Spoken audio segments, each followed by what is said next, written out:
Oke, kita kembali Abam 916 ya Pak. Ya, betul. Oke Pak Grian, kita mulai yuk. Mari. Ya, baik, seorang pria 33 tahun belum menikah di daerah Toraja bertanya demikian. Shalom Pak Eras yang terkasih. Terima kasih sudah menjawab pertanyaan saya Pak tentang hubungan dengan orang tua saya. Doa saya Pak supaya diberi hikmat dan kekuatan mengasihi dan menghormati orang tuaku bagi kemuliaan Tuhan.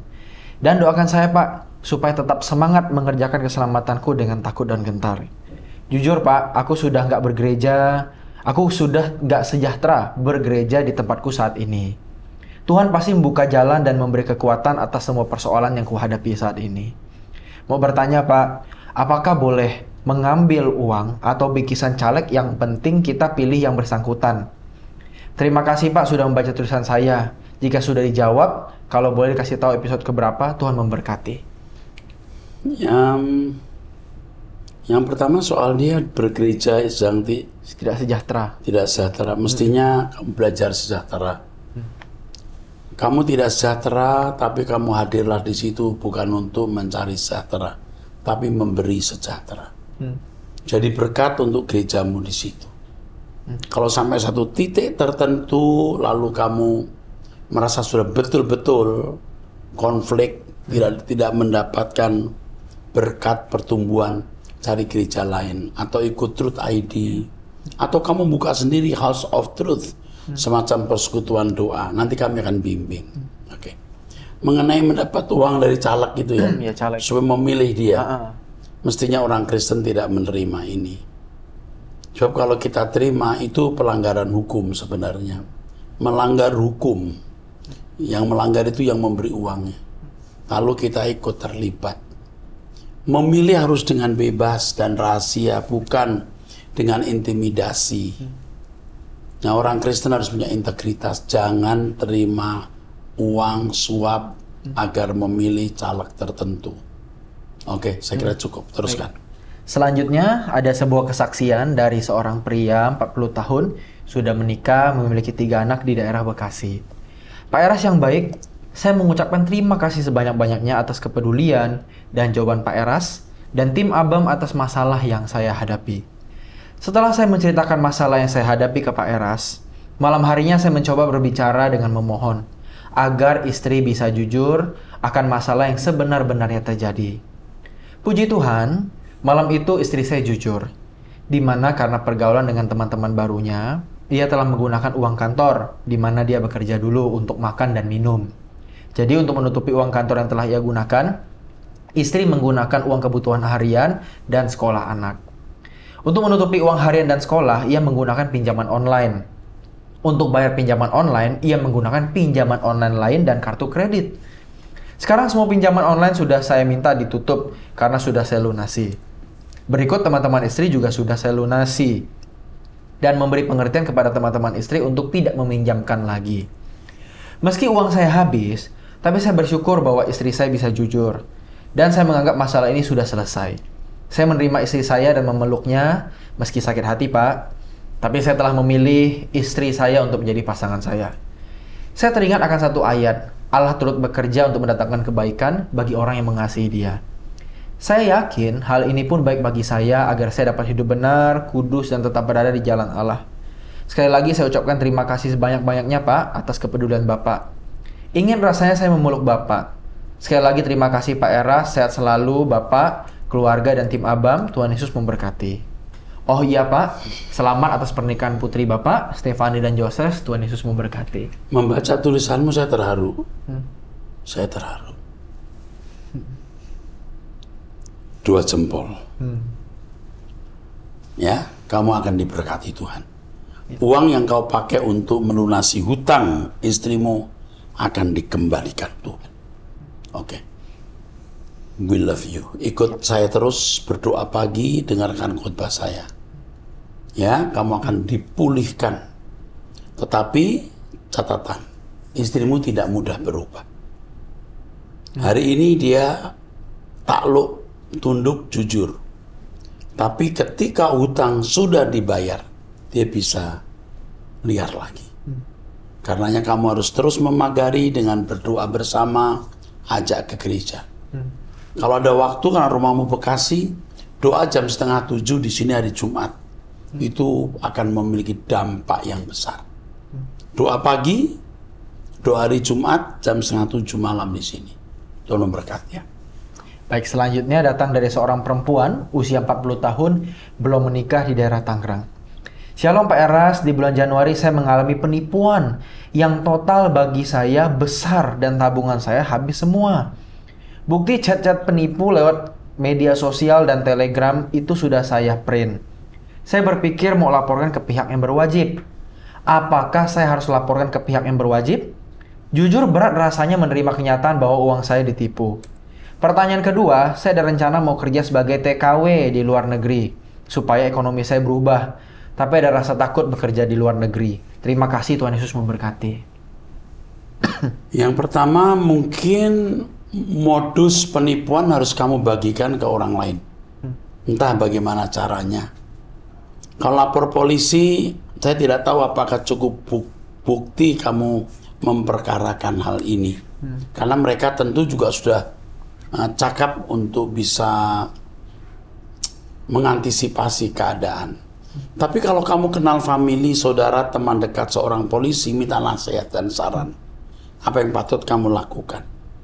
Tetapi yang mutlak adalah beritahu khalayak atau orang lain agar tidak mengalami penipuan yang sama seperti kamu. Sebenarnya hal seperti ini juga sudah saya dengar beberapa kali.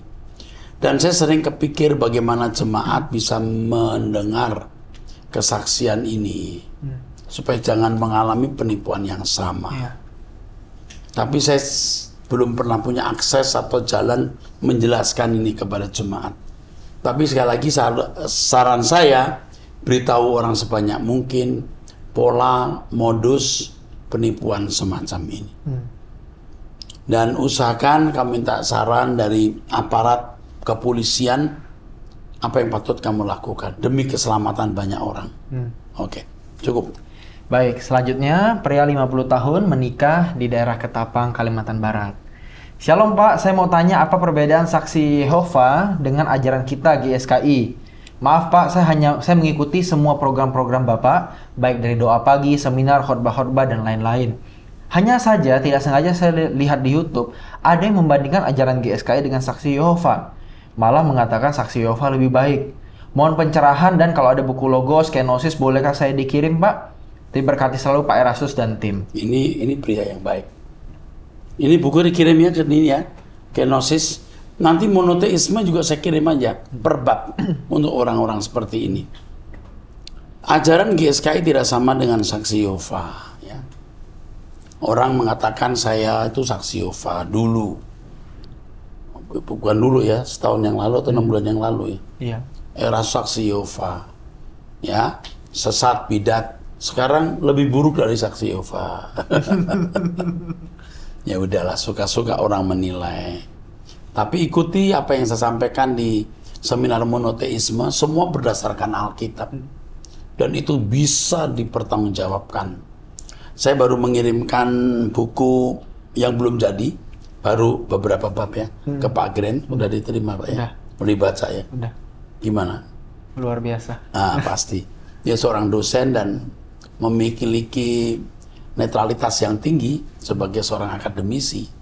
Karena beliau juga lagi menyelesaikan S3-nya di mana? STT Duta Wacana. Duta Wacana.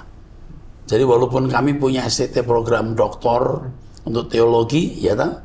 Tapi kalau beliau sebagai kaprodi belajar di Duta Wacana atau Satya Wacana atau mana juga bagus supaya memiliki input yang lebih luas. Oke. Jadi percaya ikuti monoteisme kami pasti berdasarkan Alkitab. Ya, ada landasannya Pak Greg. Betul.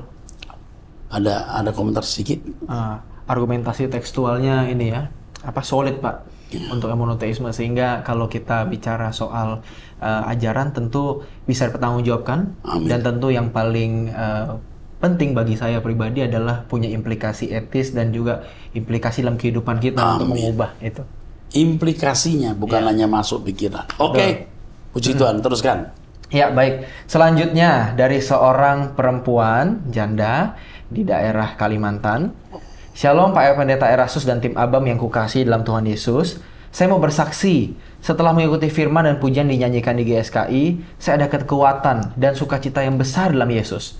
Serta tidak takut setelah tahu ada tumor di otak dan harus dioperasi. Karena saya tahu bahwa hidup atau mati sudah ditentukan oleh Tuhan. Dan Allah Elohim Yahweh yang saya sembah berdaulat atas hidupku. Pada akhirnya saya dioperasi pada tanggal 30 Oktober. Puji Tuhan saat saya menulis WhatsApp ini, sudah dinyatakan tidak ada tumor di otak saya. Sangat bersyukur sama Bapak di surga karena dokternya juga ramah dan baik hati sekalipun tidak seiman. Saya masih diberi kesempatan hidup untuk lebih mengasihi Dia, menjaga kesucian dan kekudusan hidup. Pendeta Erasus yang baik, saya terus mengikuti Truth ID, Abam, Waski, Renungan Malam, dan Doa Pagi. Pak, kepanjangan ya. Tapi saya senang bisa bersaksi di Abam. Salam buat Pak Pendeta Grenixon. Salam kembali, Bu. Saya sudah foto waktu beliau pelayanan di Balikpapan. Saya rindu juga berfoto kalau Bapak ke GSKI Balikpapan. Terima kasih Pak Eras dan tim Abam. Tuhan Yesus memberkati. Oke, saya ke GSKI Balikpapan tanggal 11 Maret ya. Ya di MLB Balikpapan, Making Life Better. Making Life Better. Balikpapan, Jalan Indra Kila nomor 99. Jalan Indra Kila nomor 99 ya, 11 Maret. 11 Maret, oke? Ya. Teruskan, Pak. Baik, selanjutnya seorang wanita 39 tahun menikah dengan 3 anak di daerah Sulawesi Utara. Shalom Bapak Rohaniku, diberkati selalu bersama tim Abam. Terima kasih buat jawaban di episode 906. Syukur puji Tuhan sudah ada perubahan dari anak saya. Pak, saya mau bilang terima kasih buat pengajaran-pengajaran yang Bapak sampaikan. Itu sangat menguatkan saya dalam menghadapi badai kehidupan. Sekarang ketika dalam masalah, saya mengucap syukur kepada Tuhan. Tolong Pak doakan saya agar iman saya tetap selalu kuat di dalam Tuhan, menjaga hati saya untuk tetap selalu dekat dengan Tuhan. Pak, saya bulan Desember lalu karena ada masalah keuangan, jadi saya menjatuhkan pilihan ke pinjaman online. Dan akhirnya saya kesusahan sendiri. Sekarang saya sangat menyesal. Saya minta ampun pada Tuhan Yesus, saya minta tolong pada Tuhan. Saya mendengar khotbah-khotbah Bapak supaya bisa dikuatkan. Suatu hari saya berdoa dalam beberapa kali. Saya berdoa, muncul ibu gembala saya. Kemudian saya memberanikan diri minta doa dan minta bantuan dari ibu gembala. Saya mau pinjam 5 juta untuk buka usaha. Karena gaji saya sudah habis untuk bayar cicilan rumah dan motor. Tapi kata ibu gembala, kami tidak meminjamkan, tapi mau kasih 2 juta. Tapi ibu gembala saya WhatsApp juga ke saya. Tolong jangan membebani ibu gembala karena banyak juga tanggungan untuk gereja. Akhirnya setelah saya berdoa lagi, saya tidak jadi mengambil uang. Karena hati kecil saya berkata saya sudah menjadi beban orang. Saya tidak menyalahkan siapapun, karena itu kesalahan yang saya buat. Saya mau buka usaha jualan online karena saya bertanggung jawab untuk membayar hutang. Saya minta tolong topangan doa dan minta supaya ada mentor rohani dalam pertumbuhan iman saya. Sekarang saya selalu mendengar khotbah Bapak, baik di tempat kerja atau di rumah. Terima kasih. Tuhan Yesus memberkati. Untuk pertanyaan saya yang lalu di episode 906, saya sudah pernah dihubungi oleh Ibu Esther. Terima kasih Pak. Saya juga mau buka usaha selain untuk bayar hutang, juga supaya bisa bantu adik saya dan memberi buat orang tua. Bu Esther sudah melayani ya. Mungkin dilayani lagi. Ya. Harus dilayani lagi nih. Dia sungguh-sungguh mau bener ya. Cuman ceroboh ya. Kalau sampai pinjol itu ceroboh. Harus dihindari pinjol ya. Dan kalau kita misalnya tadi mau pinjam 5 juta diberi 2 juta ya. Lalu jangan membebani ibu gembala. Kalau Anda seorang hamba Tuhan, nggak boleh begitu. Lebih baik nggak usah ngasih daripada ngasih lalu jangan membebani. Kita itu memang pasti dibebani. Kita itu pasti dibebani, disusahi. Tapi itulah keluhuran kita. Kalau sampai kita masih bisa memikul beban orang itu anugerah, berkat, kehormatan. Kalau uang masih di kantongmu itu bukan milikmu. Kalau sampai di kantong orang baru milikmu. Jadi ketika kau berbuat suatu kebaikan, kau baru punya harta di surga. Ya, ini contoh yang buruk dari seorang pelayan Tuhan ya. Dia nggak rela loh dengan 2 juta itu. Dia itu memberi karena tidak enak. Untung nih orang baik, dia kembalikan tuh uang. Orang seperti ini mesti dibantu sebenarnya, karena dia punya pertobatan yang sungguh. ada usaha, tidak putus asa. Oke. Kepada kamu coba menreset hidupmu. Kamu reset hidupmu lagi deh. Kamu ini ceroboh ya. Kamu jangan itu lagi deh. Umurmu udah 39 tahun. Jangan bikin kesalahan lagi setelah ini ya. Oke, Tuhan berkati. Teruskan. Baik, selanjutnya dari seorang wanita 25 tahun belum menikah di Kupang. Shalom Papa Eras, saya mau memberikan 2 pertanyaan. Saya mau bertanya tentang yang pertama, umur manusia dalam Alkitab dengan yang sekarang dalam Perjanjian Lama. Umur manusia ketika meninggal rata-rata mencapai 100 tahun lebih. Tetapi mengapa umur manusia zaman sekarang jarang ditemukan umur seperti itu? Yang kedua... Saya potong dulu ya. Oh ya. Dulu environment, lingkungan tuh bersih. Dan keturunan manusia itu masih baik dari Adam. Gennya itu bagus. Tapi makin hari gen makin rusak kan. Ya mabok, ya polusi, tentu lebih pendek umurnya. Oke, teruskan. Yang kedua, mengapa kitab Ester dalam Perjanjian Lama tidak terdapat kata Tuhan seperti pada kitab-kitab lainnya, hanya membahas tentang Ratu Wasti dan Mordekai, tetapi kitab tersebut dimuat juga dalam Alkitab. Yang penting bukan soal kata Tuhannya, tapi kehadirannya. Dan luar biasa di kitab Ester itu kehadiran Tuhan luar biasa untuk menyelamatkan bangsa Israel di perantauan. Itu nyata sekali. Dan kepahlawanan Ester serta Mordekai patut kita contoh. Oke, teruskan. Saya tidak mengerti akan hal ini, mohon penjelasannya, Papa. Saya berdoa Papa Eras diberi kesehatan dan umur panjang oleh Bapak Yahweh. I love you, Papa. Terima kasih, Tuhan Yesus memberkati. Papa, thank you untuk panggilan Papa. Love you, my daughter. Soal yang kedua ya, kitab Ester tadi ya. Kita melihat di situ campur tangan Tuhan luar biasa. Kepahlawanan Ester yang juga harus menjadi contoh kita. Itu yang penting. Seperti sekarang ada lagu-lagu kalau nggak ada nama Tuhannya kayaknya bukan lagu rohani. Ya. Kalau ada nama Yesusnya baru rohani. Sebenarnya kalaupun ada nama Yesus atau ada kata Tuhan, kalau tidak Alkitabiah juga rusak loh.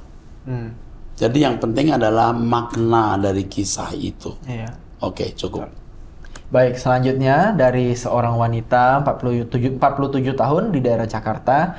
Selamat siang Pak Eras, saya mengikuti khotbah Bapak via YouTube, baik itu Abam, Doa Pagi maupun Wanita Surgawi. Semua menguatkan saya dan saya berusaha untuk hidup lebih baik seperti yang Bapak sampaikan. Saya tidak mau marah-marah ke anak-anak dan suami. Saya bekerja dan sudah selama 7 tahun bekerja sendiri karena suami tidak bekerja. Perusahaannya tempat dia bekerja tutup dan sampai saat ini belum ada pekerjaan tetap. Saya sempat kecewa, tetapi saya sekarang semakin mantap menjalani apapun yang ada tanpa marah dan kecewa. Saya yakin rencana Tuhan terbaik. Suami saya support di rumah dan bantu saya. Juga bantu antar jemput anak-anak serta pantau 3 anak saya yang laki-laki semua. Puji Tuhan Pak, kadang saya takut pikiran orang lain. Tapi saat ini sepertinya saya sudah tidak khawatir akan hal ini. Karena saya hanya fokus pada jalan yang harus saya jalani ini. Terima kasih Bapak untuk khotbah-khotbahnya, doakan saya dan keluarga. Terutama tahun ini anak-anak saya akan masuk SMP, SMA, dan kuliah. Terima kasih Bapak, Tuhan memberkati. Kamu pasti dilindungi, disertai Tuhan. Kalau suamimu bekerja, ketemu orang, dan lain sebagainya, bisa bahaya untuk kamu. Jadi bersyukur dengan keadaan ini, pasti ada maksud Tuhan. Ya, jangan merasa malu, takut dari esok bagaimana, lewati saja hari. Yang penting nanti kamu akan melihat anak-anakmu berhasil di hari tuamu, kamu akan bisa melihat anak-anakmu dan cucu-cucumu diberkati. Suamimu tidak selalu nganggur. Nanti pasti ada kegiatan di mana dia akan memiliki nafkah. Tuhan tidak akan buat suamimu nganggur terus. Tunggu saja waktunya. Yang penting sekarang kamu jangan dominan, walaupun kamu kerja menghidupi keluarga, hormatmu kepada suami tidak boleh kurang. Oke, teruskan. Baik, selanjutnya dari seorang pria di Surabaya. Shalom, saya perlu informasi untuk mendapatkan buku-buku Pak Eras. Apakah yang dimaksud dengan amanat agung untuk menjadikan murid seluruh manusia di bumi? Sedangkan hal ini yang menjadikan perpecahan antar manusia karena diarahkan untuk menjadi murid Tuhan Yesus. Sehingga hal ini yang membuat anak-anak Tuhan berlomba-lomba mengkristenkan orang lain. Mohon pencerahannya, Pak Eras. Ini yang salah. Menjadikan semua bangsa murid itu bukan berarti menjadikan orang beragama Kristen. Tetapi kepada orang-orang yang memang jadi umat pilihan, harus dibimbing kepada kesempurnaan. Jika mereka tidak percaya, jangan mengkristenkan orang.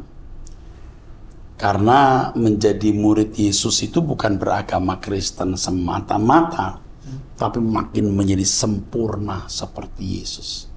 Jika tidak makin sempurna seperti Yesus, bukan murid Yesus. Dan percuma jadi Kristen kalau hanya beragama. Ya, jelas itu ya. Nah, penginjilan itu harus dipahami bukan usaha membuat orang beragama Kristen, tapi menyaksikan Injil dalam kehidupan kita karena kita surat yang terbuka. Melihat hidup kita, orang mengenali keagungan Injil. Oke, terus. Baik. Pak Masih Eras. dengan orang yang sama, Ya. Pak Eras, sudah 3 tahun saya mengikuti khotbah dari Pak Eras dan sekarang bisa mengerti dalamnya dan jujurnya Pak Eras dalam menjelaskan firman Tuhan. Dan tidak semua hamba Tuhan yang secara jujur dalam mengupas secara terbuka. Beberapa hari ini saya baru menyadari bahwa proses mengenal Tuhan tidak bisa instan. Jadi kesimpulan saya, apa yang dikatakan orang lain bahwa pengajaran Pak Eras sesat, menurut saya mereka memang belum menerima pembukaan secara benar. Sehingga mereka tidak bisa mengerti tentang apa yang Pak Eras paparkan. Atau mungkin mereka tahu tapi tidak berani jujur mengakuinya. Tetap maju Pak Eras. Cepat atau lambat banyak orang akan menjadi mengerti di era keterbukaan seperti saat ini. Doa saya menyertai Pak Eras, kiranya Tuhan beri pembukaan yang lebih heran. Saya menerima berkat pengertian yang dalam tentang rahasia Alkitab dari Pak Eras. Dan yang terlebih lagi, saya lebih tenang menghadapi masalah dan bisa mengontrol emosi. Dan banyak hal tanpa saya sadari sudah mengubah pribadi saya. Thank you Pak Eras, sehat kuat di dalam Tuhan. Jika ada kunjungan ke Surabaya, izinkan saya untuk bertemu. Saya pasti mengunjungi Surabaya sebulan sekali. Kamu temuin saya ya. Timotius Chandra ya. Ya, Tim, kamu temuin saya. Umur apa? di sini tidak ada umurnya Pak. Oke. Temuin saya, Timotius Chandra namanya. Ingetin saya. Dengan senang hati ya. Kamu orang yang digarap Tuhan dan terus dalam proses penggarapan. Senang membaca tulisanmu ini. Amin. Oke. Selanjutnya dari seorang pria, 41 tahun, menikah, memiliki 1 anak di Jakarta Barat. Shalom Pak Eras, terima kasih sudah menjawab pertanyaan saya dan dukungan terhadap saya. Pak, bolehkah saya mendapatkan buku Logos dan Monoteisme? Saya bergereja di aliran liturgi. Saya tetap melayani di gereja saya karena banyak orang tua yang perlu diperhatikan. Semenjak saya mengikuti doa pagi dan khotbah-khotbah Pak Eras, hubungan saya dengan Tuhan semakin dekat. Mantap. Bapak terasa sangat nyata dan hati saya berkobar-kobar. Tuhan Yesus memberkati, terima kasih. Oke, ini belum jadi buku, tapi seperti yang saya kirim ke Pak Gren. Nanti saya melempar ke ini. Mungkin di itu kali tipe-tipenya diperbaiki dulu kali ya.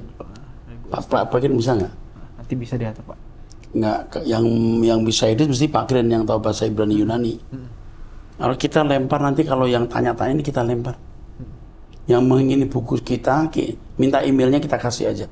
Bentuk PDF ya. PDF. Pasti mereka punya maksud baik lah. Kalau mereka mencoba mau mengubah isinya, kan kita punya datanya. Ya. Yang kita kirim dia apa, nanti kalau berubah, lo kok you rubah? Yang kita takuti mereka merubah. Betul. Seperti misalnya Yesus juru selamat diganti Yesus sebenarnya bukan juru selamat, tambah sebenarnya bukan, kacau. Kan banyak orang suka begitu, motong lalu merusak. Tapi nggak apa-apa, jangan takut. Oke, teruskan. Oke. Baik, selanjutnya dari seorang perempuan usia 20 tahun belum menikah di Palembang.